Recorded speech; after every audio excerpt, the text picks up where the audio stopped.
프로그래밍 공부를 하기 위해 랩탑을 새로 구입하시려는 분들에게 단골인 질문이 있습니다. 코딩을 하기 위해서는 맥북이 좋나요? 아니면 윈도우 랩탑이 좋나요? 이건 엄마가 좋아, 아빠가 좋아처럼 정답은 없으며 정말 개개인의 취향에 따라 갈리는 부분인 것 같습니다. 저는 처음 회사를 왔을 때는 레노버 랩탑을 받아 3년 정도 윈도우에서 개발을 하였었고 지금은 맥북을 받아 3년쯤 사용하고 있습니다. 둘 다 회사 돈으로 각각 3년씩 써본 입장에서 개발자 지망생분들께 추천하고 싶은 저의 선택은 바로 애플의 맥북입니다. 한국은 개발자분들도 워낙 윈도우 유저가 많기에 조금은 조심스러운 주제가 될 것 같지만 저의 주관적인 생각이 많이 들어갔다는 점, 그리고 캐나다에서 개발을 할 때를 기준으로 말씀드리고 있다는 점을 염두에 두고 봐주시면 감사드리겠습니다. 일단 저는 앱등이는 아니니까 한쪽으로 치우치지 않은 최대한 중립적인 입장에서 말씀을 드릴 예정이니 그냥 저를 믿고 따라오.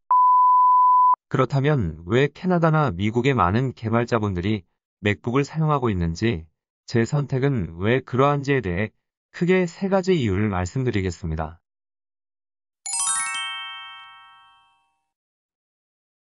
첫 번째 이유. 맥북은 프리미엄 퀄리티가 보장이 됩니다.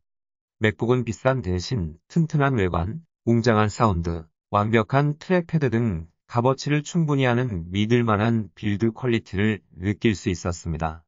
특히나 한번 부팅을 하면 특별한 업데이트를 해야 할 경우를 제외하고는 재부팅 없이 항상 슬림 모드로 사용을 하여도 전혀 버벅임이 없는 사용감에서 오는 감동은 지금까지 그 어떤 윈도우 랩탑도 제게 주지 못했습니다. 대부분의 윈도우 랩탑은 가격대가 다양한 만큼 품질이 제각각이며 시중에는 많은 제품들이 너무 저렴한 부품을 이용하여 낮은 퀄리티의 인상을 주는 경우가 많았습니다. 물론 맥북의 버금가는 정말 좋은 윈도우 랩탑이 분명히 마켓에 있을 것입니다. 다만 그것을 찾기 위해서는 많은 리서치와 리뷰를 찾아보아야 하는 수고가 따를 것이며 많은 세대를 거치며 애플의 맥북처럼 프리미엄 퀄리티로 자리매김한 윈도우 랩탑은 아직 보지 못한 것 같습니다. 두 번째 이유.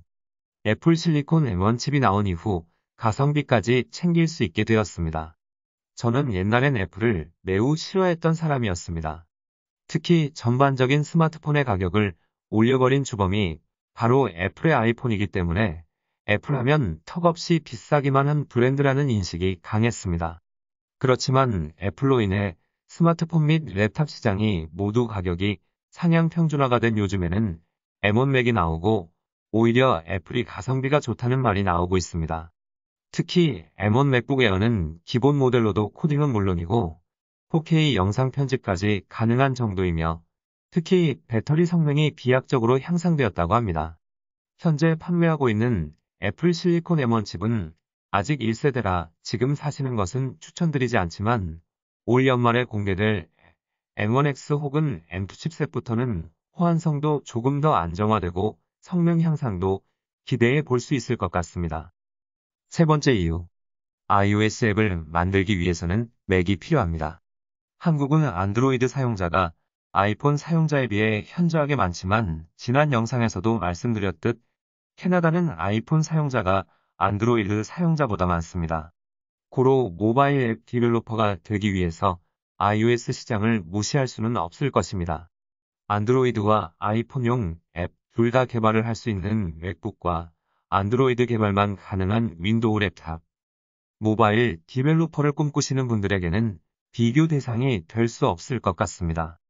처음에는 사실 4가지 이유를 준비했었습니다. 한국에 계신 분들이라면 맥북을 선택한다는 것은 아마 스타벅스 출입이 가능해진다는 게 가장 큰 장점이 될 수. 원래는 개발 환경을 맥북을 골라야 하는 이유 1순위로 꼽고 싶었으나 요즘은 윈도우의 WSL이라는 게 나와서 맥북의 터미널 이상의 퍼포먼스를 내어준다는 소식을 듣고 개발 환경은 맥을 선택하는 이유에서 제외하기로 하였습니다.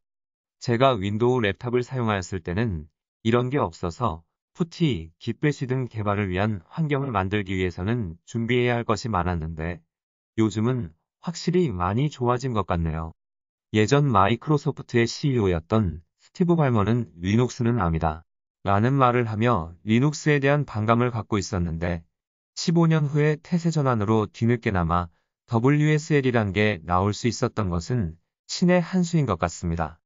그 외에도 마이크로소프트가 깃허브를 인수하는 등 개발자들을 돌아오게 하기 위한 그들의 노력은 확실히 매길 질주를 막으며 좋은 경쟁 구도를 형성하고 있는 것 같습니다.